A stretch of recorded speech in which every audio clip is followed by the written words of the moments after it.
इतनी महंगाई है, अब बहुत सारे सवालात भी आपके सामने हम रखेंगे। क्या आप आला तालीम हासिल करना चाहते हैं और अगर बीमार हैं और अच्छा इलाज करवाना चाहते हैं, लेकिन मुश्किल ये है कि आपके पास पैसे नहीं हैं, तब मैं आपको ये कह रही हूँ कि घबराना नहीं है आपने, क्योंकि EFU लाइफ इंश्योरेंस देता है आपकी ज़िंदगी को तहफ़्फ़ुज़, तालीम और पेंशन का प्लान। EFU लाइफ का काम सिर्फ मुनाफा कमाना नहीं है, बल्कि लोगों को सर्विस मुहैया करना है। EFU पाकिस्तान में 50 लाख लोगों को इंश्योरेंस फराहमी की जा रही है। इदारे की 160 शहरों में ब्रांचेस मौजूद हैं। ये प्लान्स किस तरीके से काम करते हैं और मुस्तकबिल के क्या मजीद प्लान्स हैं, हम बात करेंगे। EFU तकाफुल के regional sales director Rahman Fayaz साहब आज हमारे साथ स्टूडियो में मौजूद है। अस्सलाम वालेकुम रहमान साहब, सबसे पहले तो बहुत शुक्रिया आपकी तशरीफ आवरी का। तो ज़रा बताइएगा कि EFU तकाफुल दीगर प्लान से किस तरीके से मुख्तलिफ लोगों को सर्व करता है। ओके, सबसे पहले तो आपका और आपके चैनल का बहुत बहुत शुक्रिया कि आपने अपॉर्चुनिटी दी हमें कि हम सार्फिन के पास जो है अवेयरनेस क्रिएट करें और उनको बताएं कि basically perception is stronger than the reality. Reality जो है वो कुछ और है, परसेप्शन बहुत पुराना सा चल रहा है। तो जैसा कि आपका सवाल है कि जी कैसे हम लोगों को प्रोटेक्ट करते हैं, ये कैसे करते हैं, तो इंश्योरेंस कंपनी जो होती हैं वो बेसिकली लोगों को फाइनेंशियल रिस्पॉन्सिबिलिटीज़ और लायबिलिटीज़ का बैकअप प्रोवाइड करती हैं in case of any mishap. यानी इसके 3 बड़े इवेंट होते हैं। लिविंग टू लॉन्ग, यानी इंश्योरेंस किस पॉइंट्स के ऊपर, किन फैक्टर्स के ऊपर काम करती हैं, समझने के लिए उसको मैं सेंट्रलाइज कर रहा हूँ कि living to long, dying to soon और टू बिकम डिसेबल्ड, अल्लाह ना करे, गॉड फॉरबिड। तो ये 3 ऐसे मौके होते हैं, इवेंट्स होते हैं कि जहाँ पर आपको कोई बैकअप रिक्वायर्ड होता है। आपको पता है पाकिस्तान की इकॉनमी की कंडीशन, जब से आपने या मैंने हो संभाला है, हमेशा थोड़े अरसे के बाद हमें ऐसा फील होता है कि जी बहुत प्रॉब्लम है, बहुत प्रॉब्लम है, महंगाई बढ़ रही है, ज़्यादा हो गई, हम हमेशा नाजुक। जी बिल्कुल जी। तो हम इसी चैलेंज को इस अपनी इस इंडस्ट्री से जो है ना बहुत आसानी के साथ टैकल कर सकते हैं। लास्ट गवर्नमेंट ने एक जो पॉइंट हाईलाइट किया था हमारी इंडस्ट्री का, वो था कि आपकी फैमिली को 1 मिलियन की कवरेज देना। उसके पीछे भी यही इंश्योरेंस कंपनीज़ का आइडिया था और ये बड़ा अच्छा फ्लरिश हुआ, बहुत अच्छा एक बयानिया था और है, लेट्स सपोज। तो इसी तरीके से हमारा जो जॉब है वो हर human being, first of all जो भी वर्किंग हैं, चाहे वो जॉब कर रहे हों चाहे उनका कारोबार हो, हम उनको, हमारी जो सेल्स फोर्स है वो उनको अपॉइंटमेंट उनके साथ क्रिएट करती है, उनको जाके विज़िट करती है और उनको बताती है इंडिविजुअल फाइनेंशियल प्लानिंग कि ये बेसिकली है क्या, कि हमारी और हर ह्यूमन बीइंग की, चाहे वो किसी भी उससे ताल्लुक़ रखता हो शहर से या किसी भी मुल्क से, उसकी कुछ लायबिलिटीज़ और रिस्पॉन्सिबिलिटीज़ है। उसका फाइनेंशियल बैकअप जो है हम देते हैं आपकी छोटी सी सेविंग के साथ, like 10% of your annual income. आप चाहे उसको मंथली, क्वार्टरली, सेमी-एनुअली, ये फैसिलिटेशन है, लेकिन हम बात करेंगे ईयरली बेसिस के ऊपर। तो 10% ऑफ योर ईयरली इनकम के अगेंस्ट में हम आपको in case of any mishap, natural death, accidental disability, फिर हॉस्पिटलाइजेशन, ये सारी बेनिफिट्स आपको प्रोवाइड कर रहे होते हैं। 90% के आप खुद रिस्पॉन्सिबल हैं।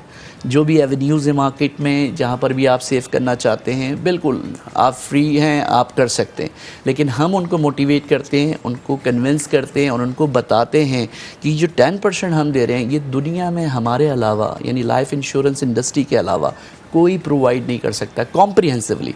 I am not talking about the 1-2%, मैं कह रहा हूँ कि अगर हम कोई भी कंपैरिजन करें तो 10 पॉइंट्स हैं, तो 10 में 7 और 8 पॉइंट हमारे हक में आएंगे कि हम उनको जो है पॉलिसी के अगेंस्ट में ये तमाम बेनिफिट प्रोवाइड करते हैं। इसी तरीके से दूसरा स्टेप जो होता है जब फैमिली इंक्रीज़ करती है, टू बिकम अ फादर, जब भी कोई वालिद या वालदा जो भी अपनी फैमिली, अपने बच्चों के लिए, हायर एजुकेशन के लिए बहुत कंसर्न होते हैं और वो जो गलतियाँ उनकी पास्ट में हो चुकी होती हैं किसी भी वजह से, वो चाहते हैं किसी भी वजह से भी वो चीज़ ना हो, रिपीट ना हो।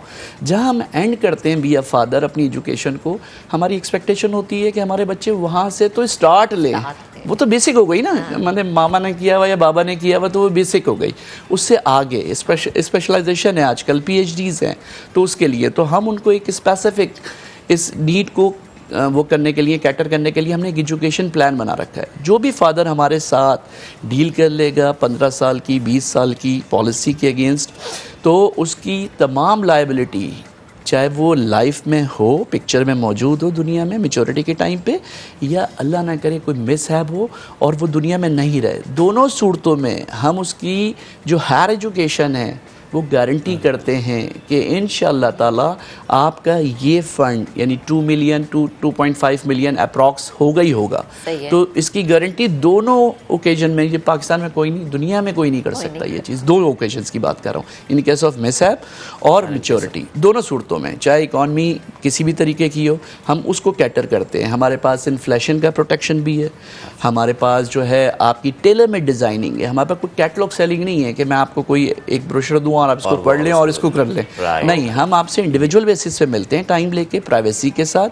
आपकी जितनी भी फैमिली के एक्सपेंसेस हैं, लाइक किचन एक्सपेंसेस या लाइक यूटिलिटी एक्सपेंसेस, आपकी फैमिली के मेडिकल एक्सपेंसेस, आपके चिल्ड्रंस की एजुकेशन एक्सपेंसेस, और इन 3-4 के अलावा जितने दुनिया के एक्सपेंसेस हैं, विच इज़ सोशल एक्सपेंसेस। तो हम ये कहते हैं, यानी खुशी और गम का एक्सपेंसेस को मैंने सोशल एक्सपेंसेस का नाम दिया हुआ। तो हम ये कहते हैं कि ये 5 एक्सपेंसेस जो हैं, आपको ज़िंदगी में किसी ने भी सच्चा नहीं, मैं कह रहा हूँ झूठा वादा किया है कि अगर आपकी फैमिली इन लायबिलिटीज़ और रिस्पॉन्सिबिलिटीज़ के प्रॉब्लम में आती है तो मैं वो बंदा हूँगा जो मदद करेगा। मैं ये भी नहीं कह रहा हूँ कि मैं वो पूरा बोझ उठा लूँगा, मैं सिर्फ कह रहा हूँ मदद करेगा। तो आप नज़र डालेंगे अपनी लाइफ में तो आपको एक दोस्त, एक आपका रिलेटिव या एक कोई भी बंदा जिसके पास अल्लाह का दिया बहुत कुछ है लेकिन वो आपसे कमिट नहीं करता, बिल्कुल। वन एंड ओनली कि जहाँ आप मना करते हैं कि जी कोई नहीं है, तो हम कहते हैं कि जी हम हैं, और आपकी टेलर में डिज़ाइन जैसे आप चाहते हैं, आप बच्चों को बाहर पढ़ाना चाहते हैं, हम उस हिसाब से आपको पूरी फिजिबिलिटी बना के देंगे। और टाइम टू टाइम जैसे हालात ख़राब होते हैं इन्फ्लेशन के, वो सब कवरेज हमारे पास हैं। आप किसी भी स्टेज के ऊपर जो है इसको जो है वो अगेन बैठ के जो है ना रीडिज़ाइन कर सकते हैं, और इसमें कोई लॉस नहीं है और कोई एक्स्ट्रा फीस नहीं है, या फिर फिनिश ऑफ भी कर सकते हैं। बिल्कुल बिल्कुल। अच्छा सर, जैसे आपने कहा कोई लॉस नहीं है इसके अंदर, हम पाकिस्तानी अवाम एक ही सवाल पूछते हैं कि जी लॉस नहीं है तो फिर हमें फ़ायदा क्यों दे रहे हैं, इसमें हमारे लिए क्या क्यों फ़ायदा रख रहे हैं? ज़ाहिर है अपना कोई फ़ायदा होगा तो फ़ायदा रखा जा रहा है, ये एक आम अवाम का सवाल है जो कि उनके जहन में आता है। तो प्लीज़ मैं चाहूँगी आप इस पर देखिए, बात वही है कि अवेयरनेस की कमी है, ठीक है। एक्चुअली है क्या कि जब आप स्कूल में बच्चे की फ़ीस जमा करवाते हैं तो एक तरीके से जो ज़्यादा पढ़े लिखे नहीं है माँ बाप, ख्वाहिशें उनकी, उनको बच्चों को पढ़ाना है, अच्छी बात है, तो वो क्या सोच रहे होते हैं कि ये एक लॉस है जो फ़ीस जा रही है ना, इंग्लिश मीडियम स्कूल में पढ़ा रहे हैं, तो ये बेसिकली जब वो अपना बजट बनाते हैं घर का तो वो कहते हैं कि यार ये तो बड़ी कॉस्ट है। तो एक्चुअली फ़ी को लॉस नहीं समझें आप, वो it will always be to you in future ना, जिस पर्पज़ के लिए आप कर रहे हैं।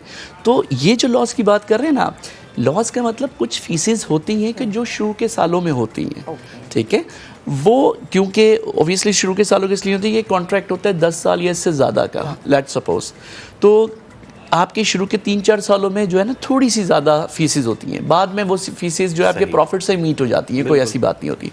तो वो ऐसा नहीं है कि लॉस नहीं है, शुरू के 3-4 सालों पे हम कहते हैं कि जी यहाँ आपको थोड़ा सा टॉलरेंस शो करना है क्योंकि सेविंग ग्रो कर रही है, लेकिन 5 इयर्स के बाद, 6 इयर्स के बाद आपकी पेमेंट जो है वो ब्रेक इवन कर जाती है और फिर प्रॉफिट में चली जाती है प्लान। और दूसरी बात ये कि जैसे लास्ट 2 इयर्स में कोविड को फेस किया हमने, मेरी लाइफ में या आपकी लाइफ में तो ये फर्स्ट ओकेजन था ना, इससे पहले तो कोई हिस्ट्री में हमें नहीं मिलती, 100 इयर्स से पहले मिलती है लेकिन इससे पहले इसके बाद नहीं मिलती। तो लोगों ने जिन्होंने सेविंग करी हुई थी, आप यकीन करें हमारे पास डेटा मौजूद है, तो उसमें अप्रॉक्स समझ लें आप मिलियंस की तादाद में लोगों ने जो है विड्रॉ करा है, उनके पास सेविंग थी तो उन्होंने बुरे वक्त में पार्शली हमसे जो है ना ऑपरेट कर लिया, जैसे एटीएम कार्ड होता है आपका, ऐसे हमारे पास पार्शियल विड्रॉल होता है कि आप फिलहाल फॉर टाइम बिंग क्राइसिस में आ गए तो आपने अपने दिए हुए पैसे में से कुछ पैसा विड्रॉ कर लिया, और उसके ऊपर कोई इंटरेस्ट नहीं है, उसके ऊपर कोई मार्कअप नहीं है, ठीक है। अच्छा, और आपकी पॉलिसी कंटिन्यू रहेगी, प्रोटेक्शन कंटिन्यू रहेगा। किसी भी स्टेज के ऊपर आपको ये रियलाइज़ होता है कि अल्लाह का शुक्र है अब आपकी फाइनेंशियल नीड्स जो हैं वो क्लियर हो गई हैं, कोई प्रॉब्लम नहीं है, और अल्लाह का शुक्र है आपका फ्लो अच्छा हो गया है, तो आप कम बैक कर सकते हैं, आप फिर रीडिज़ाइन करें उस अपने एडवाइज़र के साथ बैठ के, और वो आपको उस पॉलिसी को उसी कंडीशन पे दोबारा ले जाएगा।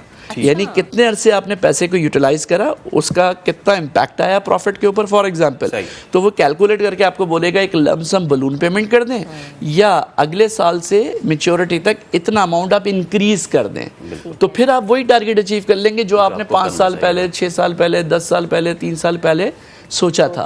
तो कितनी ज़्यादा टेलर में डिज़ाइनिंग है इसमें ना, फ्लैक्सिबिलिटी है, ऑप्शंस हैं।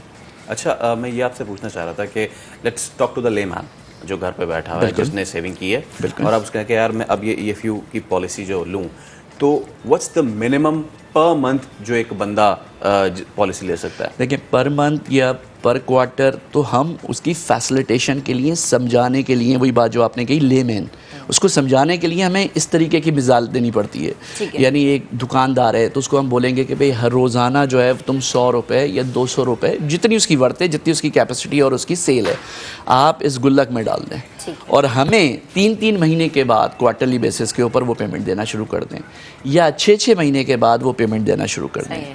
फर्स्ट टाइम आपको पहली इंस्टॉलमेंट देनी पड़ती है, कैच क्वार्टर, चाहे सेमी एनुअल चाहे एनुअल। उसके बाद फिर ये प्रोसेस वो स्टार्ट कर ले। तो 100 रुपीज़ पर मंथ के पर डे के ऊपर अगर वो बंदा सेव करता है तो 365 डेज़ होते हैं, तो आपके 36,500 रुपीज़ बनते हैं। उसमें एक अच्छा आपको प्लान मिल जाता है। यानी एक लेमैन के पॉइंट ऑफ व्यू से बता रहा हूँ, लाजमी आते हैं वो बंदा बाहर की प्लानिंग नहीं करेगा अपने बच्चों की एजुकेशन के लिए ना, वो ये चाहेगा कि बच्चे पढ़ लें, थोड़ा अच्छा पढ़ लें। ये आपको जिस माशरे में आप रह रहे हैं उसमें जो आपकी रिस्पॉन्सिबिलिटी और लायबिलिटीज़ हैं फाइनेंशियल, उसको हम कैटर करेंगे और टाइम टू टाइम उसको बताते भी रहेंगे कि अब गोल्ड प्राइस हाई हो गई हैं, डॉलर प्राइस हाई हो गई हैं, उसका इम्पैक्ट ये आएगा। तो आप अपने पैसे को इतना % हर साल खुद ब खुद बढ़ा लें या हर साल आप अपनी इनकम को देख के हमारे साथ रीडिज़ाइनिंग कर लें। ओके सर, बेहद शुक्रिया, आप मौजूद थे हमारे साथ। तो ये बड़ा ज़रूरी है कि आपके पास एक बैकअप होना चाहिए आपकी सेविंग्स के हवाले से, क्योंकि मुश्किल वक्त कब आता है कुछ पता नहीं चलता। बेहद शुक्रिया सर, आप मौजूद थे, गुफ्तगू कर रहे थे।